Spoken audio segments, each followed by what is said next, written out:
Jangan lupa kalian subscribe ya. Kalian tinggal pencet tombol merah di bawah. Dan jangan lupa kalian aktifin notifikasinya ya guys. Let's go!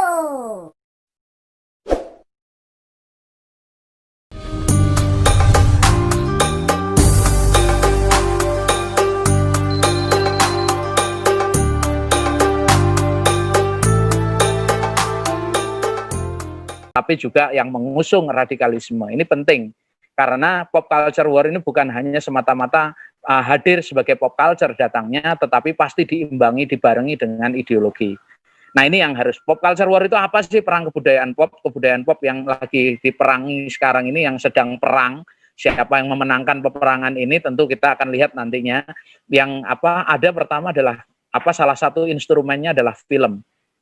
Yang anak-anak muda pasti gandrung dengan film itu. Film apapun lah, yang namanya dunia transformasi digital hari ini, kita berhadapan dengan film yang itu dipasok dari manapun.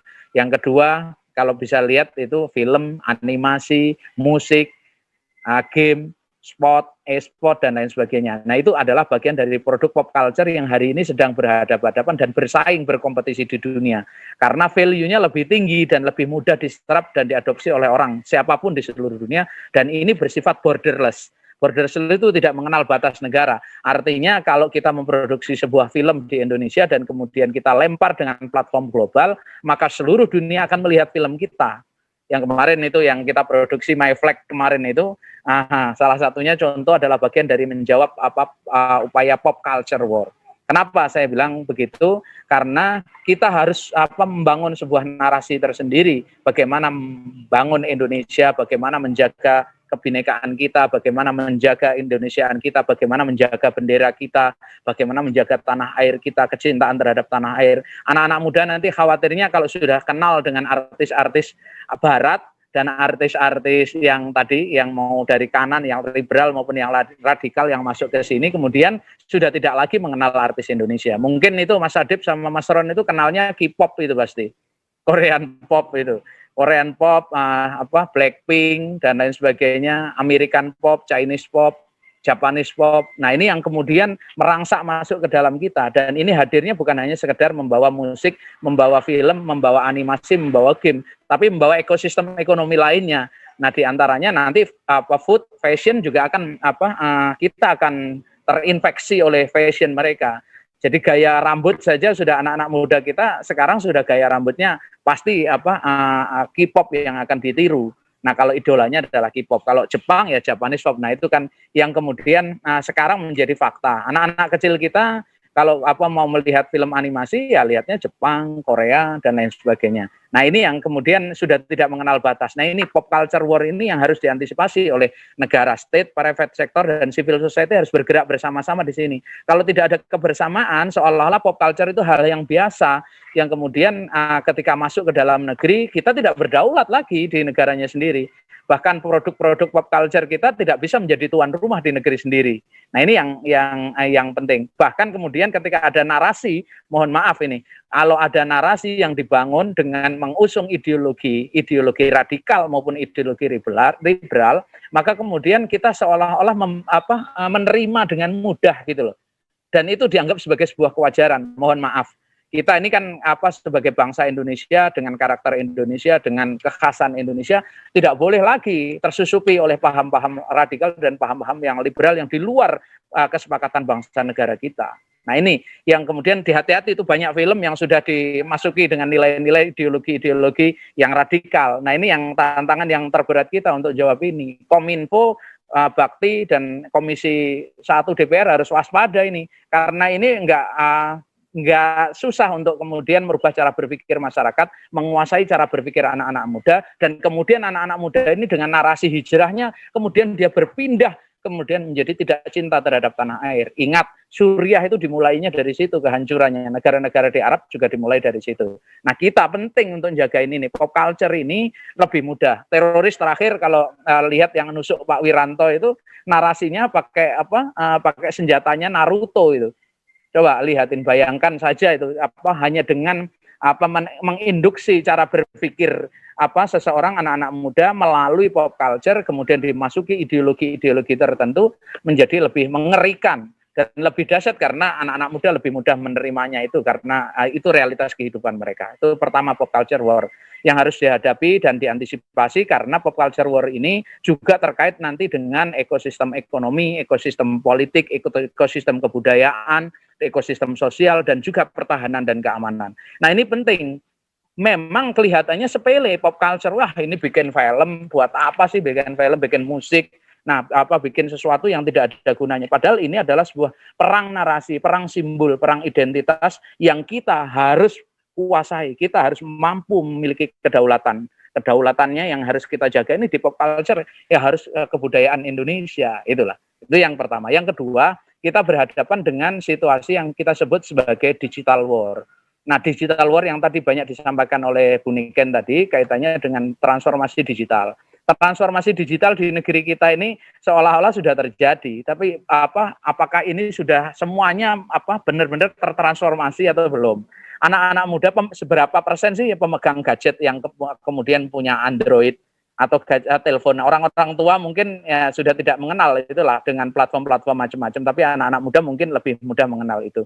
Berapa luas sebaran semisal akses internet ke desa-desa sampai desa-desa terpencil? Seberapa cepat kita menghadapi kesiapan kita? Kalau tadi disebutkan oleh Bu Niken, sabuknya itu fiber optik itu sudah menyebar ke seluruh jaringan Nusantara kita. Nah, apakah itu sudah teroptimalisasi, termanfaatkan dengan baik oleh teman-teman kita? Sementara di sisi yang lain, di China, di Amerika sedang mengembangkan 5G. 5G ini yang lebih mengkhawatirkan lagi, nanti orang sudah tidak lagi pakai akses internet pakai fiber optik, cukup dengan satelit saja, nanti ada komunikasi yang kemudian sudah bisa tersebar luas di mana-mana dan sudah tidak ada blank spot lagi kalau sudah pakai satelit. Nah, ini yang satelit ini harus digenjot oleh pemerintah agar mempercepat bagaimana akses satelit ini menjadi sesuatu yang bisa diakses oleh masyarakat dan murah. Hari ini 5G belum bisa masuk ke Indonesia karena tantangannya selain karena kita investasinya fiber optik terlalu banyak dan masyarakat belum kuat dan bayarnya kalau pakai satelit terlalu mahal. Nah, ini bagaimana kita punya satelit sendiri yang bisa melampaui batas negara-negara lain. Nah, di digital war ini kita sedang berhadapan dengan bukan hanya sekedar tadi yang infrastruktur digital, tetapi bagaimana platform dan aplikasi-aplikasi digital yang dipasok oleh negara-negara lain yang kita hanya menjadi konsumen di sini atau bahkan dipasok oleh kelompok-kelompok radikal. Jangan dipikir kemudian yang bikin platform digital itu hanya teman-teman yang liberal yang berasal dari luar negara, tetapi teman-teman yang radikal juga memasang itu. Nah, kita kalau berbicara soal digital war, maka kita akan berhadapan dengan data tadi yang disebut sebagai big data. Data itu adalah energi oil masa depan, oli masa depan. Bagaimana kita bisa menguasai satu negara, menguasai masyarakat, cukup aja menguasai datanya. Karena dengan menguasai datanya, maka akan dikuasai behaviornya, perilakunya, akan dikuasai algoritmanya, akan dikuasai semuanya cara berpikirnya, dan pelan-pelan kita akan semua menjadi terbuka, telanjang. Tidak ada yang nggak telanjang. Misal kalau kita menggunakan Google Map aja, Google sudah sampai di ujung-ujung pelosok desa, kita sudah mengetahui apa saja yang ada di situ. Bahkan kemudian kalau di depan ada polisi, itu kalau kita menggunakan map aplikasi atau Waze atau Google Map, itu tahu polisi ada di depan. Artinya apa? Semuanya sudah terpantau. Jadi kalau ini kemudian menjadi terbuka, menjadi telanjang, kita tidak berdaulat secara digital, tidak ada reserve sama sekali. Ini PR besar bagi kita. Bukan hanya sekedar semisal Google harus setor pajak, WhatsApp setor pajak kepada pemerintah, TikTok setor pajak kepada pemerintah, itu salah satu. Nah, salah dua dan salah tiganya yang penting yang harus dipersiapkan dengan matang adalah bagaimana menyiapkan kedaulatan digital ini secara utuh, secara komprehensif, sehingga data kita tidak telanjang. Ada salah satu aplikasi yang kemarin Muslim Pro itu sudah menjual datanya ke militer Amerika Serikat. Bagaimana? Kemudian yang kita yang mengakses Muslim Pro setiap hari data kita, lokasi kita sudah ke-share semuanya sama mereka, sudah telanjang. Nah, ini kalau dijual datanya itu mahal sekali harganya, apalagi kalau di value di capital market. Kalau di value di capital market itu di bursa saham harganya gede banget. Kalau kita sudah followernya, usernya itu sudah jutaan, puluhan juta, nah itu bisa di value dengan narasi mahal. Nah, investasi besar nanti akan datang ke kita. Nah, ini PR besar di digital. Nah, di digital kita ini masih menjadi pasar, belum menjadi produsen. Padahal kemenangan dalam perang digital ini akan dimenangkan oleh siapa saja pemilik konten terbanyak. pemilik konten terbanyak ini penting. Bukan hanya konten terbaik. Kita punya konten yang baik, tetapi tidak punya konten yang banyak. Itu pasti akan tergerus dengan konten-konten yang mereka punya konten negatif, tapi jumlahnya banyak, lebih masif. Apalagi kalau merekanya sudah kerjanya pakai bot, kerjanya pakai ke buzzer dan lain sebagainya. Nah, kita harus menguasai itu. Kalau tidak, maka anak-anak muda kita hanya jadi sampah aja. Jadi kalau ada artis ya artis baru, sampah baru masuk ke pikiran anak-anak muda. Nah, digital juga aplikasi yang nggak bikin bukan anak-anak kita sendiri, apalagi Side Pelinggih dari NTB itu bagaimana bisa membuat satu platform sendiri, aplikasi sendiri. Tidak menggunakan aplikasi orang lain, sehingga kita punya kedaulatan dan kemandirian di data, kemandirian informasi, dan itu tidak diakses oleh orang lain. Enskripsi menjadi penting. Nah, bahkan yang paling penting lagi di digital war ini bukan hanya sekedar digital talent yang harus diperbanyak. Itu tadi Kominfo sudah melakukan banyak hal terkait dengan digital talent. Kita butuh jutaan, bukan hanya ribuan, bahkan kita butuh puluhan juta digital talent sehingga kita bisa bekerja bersama-sama untuk memenangkan perang digital ini. Nah, apa yang harus dilakukan? Salah satunya yang belum dilakukan di Indonesia itu kita memproduksi white hacker yang banyak. Kenapa white hacker harus diproduksi? White hacker itu penting untuk menjaga enskripsi, sekuritas data kita, security digital kita. Kalau kita tidak punya white hacker, maka kita tidak bisa. Sekelas Cina saja saya tahu, itu saya pernah berkunjung di Plus 360, itu di China itu ada 5 tower besar yang 50 lantai satu tower. Itu semuanya white hacker di situ, bekerja hampir setiap hari, dan bahkan kalau kompetisi hacker dunia, dia pasti setiap tahun dapat juara 1. Dia melihara itu. Nah, ini kan kalau kita sekedar hanya membuat platform, membuat aplikasi, membuat digital talent, membuat digital planner tidak ada yang bantuin di enskripsi dan security-nya, harus ada yang berfokus di situ. Nah, pemerintah juga harus berfokus di sini, data-data pemerintah sehingga tidak bocor kemana-mana. Seringkali kan data-data pemerintah bocor juga. Nah, ini masalahnya di pemerintah sendiri juga harus dibersih-bersih karena tidak semuanya ASN. Ya, kita bisa lihatlah teman-teman ada yang juga terinfeksi dengan paham radikalisme kan. Nah, ini yang harus dibersih-bersih pemerintah. Ini penting lagi. Kalau enggak nanti kemudian dengan digital itu menjadi alat bagi kelompok radikal dan khususnya yang tidak suka dengan NKRI akan menjadi cara untuk merongrong dan bahkan mengubah fakta menjadi realitas. Karena setiap hari ini fakta yang disampaikan oleh pemerintah, kebenaran yang disampaikan pemerintah bisa dibalik menjadi hoax yang kemudian diciptakan oleh kelompok radikal dan seolah-olah itu kalau dihembus-hembuskan setiap hari akan menjadi narasi kebenaran dan itu akan ditangkap oleh masyarakat. Nah, ini sayang kan. Ini pemerintah punya PR besar ini untuk menyelesaikan itu. Nah, ini pemerintah tidak bisa jalan sendiri tentunya. Kalau membutuhkan bareng dengan masyarakat harus dengan NU. Ini penting. Kenapa dengan NU? Karena menyelesaikan urusan NU itu sama dengan menyelesaikan urusan Indonesia. Bayangkan 102 juta warga Nahdlatul Ulama di seluruh Indonesia. Lah, ini kalau semuanya kemudian melek digital, menjadi jejaring digital, menjadi lebih produktif dan syukur-syukur menjadi hacker. Nah, ini kan pasti hackernya yang bermanfaat bagi NKRI kan, jagain NKRI, kedaulatan digital kita akan terjaga. Itu yang kedua. Yang ketiga, ini sekilas-kilas sebenarnya kalau saya bicara agak panjang, tapi ini karena nanti kasihan teman-teman yang dengerin panjang. Yang ketiga, yang ketiga yang kita hadapi sekarang adalah currency war. Ini penting.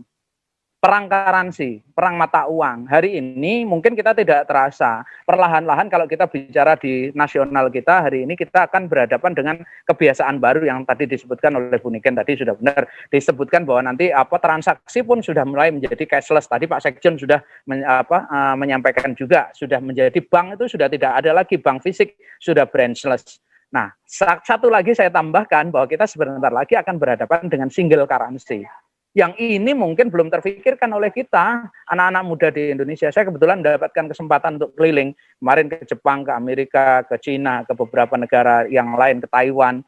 Saya keliling untuk melihat faktanya dunia sedang mempersiapkan single currency itu, meskipun perangnya ini masih panjang. Bukan seperti Libra atau Bitcoin, bukan, tetapi bagaimana satu mata uang itu yang equal dengan emas. Emasnya itu berapa koinnya, misal 1 gram, bukan koin ya, uangnya 1 gram emas itu sama dengan mata uang kalau ditukar di Cina berapa RMB.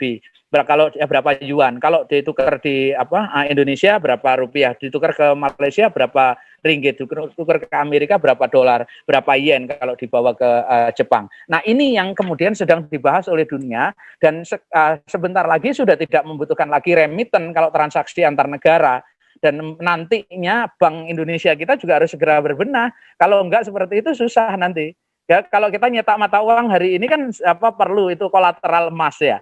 Nah, nanti kalau sudah mereka mata uangnya emas sama dengan rupiah, emas sama dengan yuan, sama dengan dolar dan lain sebagainya. Nah, itu bagaimana cara mengantisipasi dan mengedukasi terhadap masyarakat kita. Sekarang sudah banyak, misal prakteknya di Bali. Kalau nggak percaya, kalau teman-teman pakai WeChat itu sudah bisa transaksi dengan masyarakat di Bali. Dengan uangnya, uangnya itu ada tersimpan di WeChat di China gitu loh. Dan juga di platform-platform lain. Artinya apa? Sudah tidak menggunakan lagi bank yang disebutkan tadi Pak Sekjen, itu benar sekali, sudah tidak ada lagi, sudah branchless. Nah, digital banking menjadi tantangan kita. Nah, bank juga akan terdisrupsi. Nah, kalau sekarang sudah agak ada hilang-hilangan uang berapa miliar itu kemarin di kepolisian sudah dilaporkan ada uang rupiah yang disimpan di bank MyBank atau apa yang hilang. Ya, itu nanti lebih ketat lagi pertarungannya di digital currency. Sebentar lagi kita akan masuki fase itu. Nah, ini yang kemudian kita harus siap ketika nanti single currency. Oh ya, satu lagi yang kaitannya dengan digital war tadi. Nanti sebentar lagi dunia akan berubah dan kemudian akan menjadi single AID. Single AID itu di mana kita punya identitas global loh. Dan identitas global itu kemudian memungkinkan orang untuk datang kemana saja tanpa paspor karena sudah ada AID-nya. Nah, itu cukup masuk di dalam gadget, dan di sini di dalamnya ada chip. Ada yang kemudian chipnya ini semacam kartu, yang kartu ini juga kartunya global card yang bisa diterima dan mengakses di seluruh dunia. Sekarang sudah mulai berjalan itu. Yang single AID beberapa negara termasuk Taiwan sudah memproduksi. Dengan chip kecil itu kemudian identitas kita, bahkan paspor kita, bahkan kemudian pajak terhubung dengan polisi, terhubung dengan macam-macam, itu semuanya terhubung. Sehingga cukup dengan membawa handphone akan bisa kemana-mana. Nah, kalau sudah menjadi digital AID nanti dengan single digital AID dan single card, yang bisa berkomunikasi secara global, yang kemudian memungkinkan orang aksesnya kemana-mana. Nah, ini lebih serius lagi tantangannya yang kita hadapi. Nah, itu 3, yang satu ya. Memang agak repot ngomongin digital. Kalau normatif ya mungkin cukup tadi yang disampaikan yang ada dan pemerintah lakukan, situasinya ada. Tetapi yang saya sampaikan coba saya menguak dari sisi yang berbeda sehingga teman-teman melek di sini dengan tantangan ini dan harus berbuat apa. Yang keempat, kita sedang berhadapan dengan situasi yang hari ini sedang kita hadapi, yang kita sebut sebagai biological war. Ini perang biologi yang sedang kita hadapi. Perang biologi itu adalah perang di mana orang menciptakan virus dan antivirus, menciptakan satu penyakit kesehatan menjadi hal yang paling utama dalam kehidupan kita sehari-hari. Bahkan industrinya yang akan menjadi industri panglima di dalam kehidupan sehari-hari, selain industri makanan dan minuman, adalah industri kesehatan. Selain makan, orang butuhnya yang kedua adalah kesehatan. Nah, industri kesehatan ini menjadi tren dunia. Nah, bagaimana kita mengembangkan ini? Kalau kita berkaca pada barat, kepada teknologi-teknologi barat yang kita tidak mampu bersaing dengannya, ya kita pasti akan tergerus dan kita akan menjadi konsumen lagi, menjadi pasar lagi. Nah, bagaimana dengan pendekatan timur ini kita bisa lakukan? Misal dengan kalau ada orang bikin vaksin, ya Indonesia harus bikin vaksin sendiri. Tentu pemerintah sudah melakukan ini. Tetapi bagaimana cara bertahan cara timur ini harus bisa menjadi menguak lebih depan dibandingkan dengan pendekatan-pendekatan barat yang selama ini kita pasti kehabisan uang lah. Berapa aja APBN yang pasti akan habis kalau kemudian digunakan hanya untuk beli peralatan-peralatan dari luar negeri, mulai APD mungkin produk kita sendiri, tapi coba lihat itu sertifikasinya dari mana? Sertifikasi Amerika Serikat. Ventilator kita harus beli. Terus kemudian alat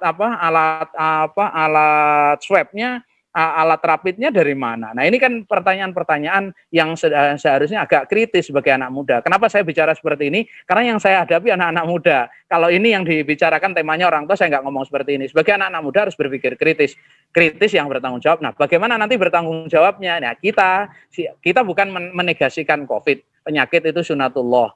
penyakit itu ada, dan kemudian yang mengadakan pasti Allah, tetapi Allah juga kemudian mendelegasikan kepada macam-macam, dan ada makhluk-makhluknya yang kemudian juga berbuat jahat untuk membuat virus. Nah, virus itu ada. Nah, bagaimana ini virus ini juga diantisipasi oleh teman-teman. Nanti perangnya virus, antivirus, virus, antivirus. Ini solusinya kesehatan dan lain sebagainya. Ini akan terus-menerus, akan panjang ini. Dunia ini akan panjang, perubahan-perubahan yang kita hadapi akan panjang, dan tantangannya juga akan panjang. Nah, yang lebih penting lagi, yang paling penting adalah yang kelima.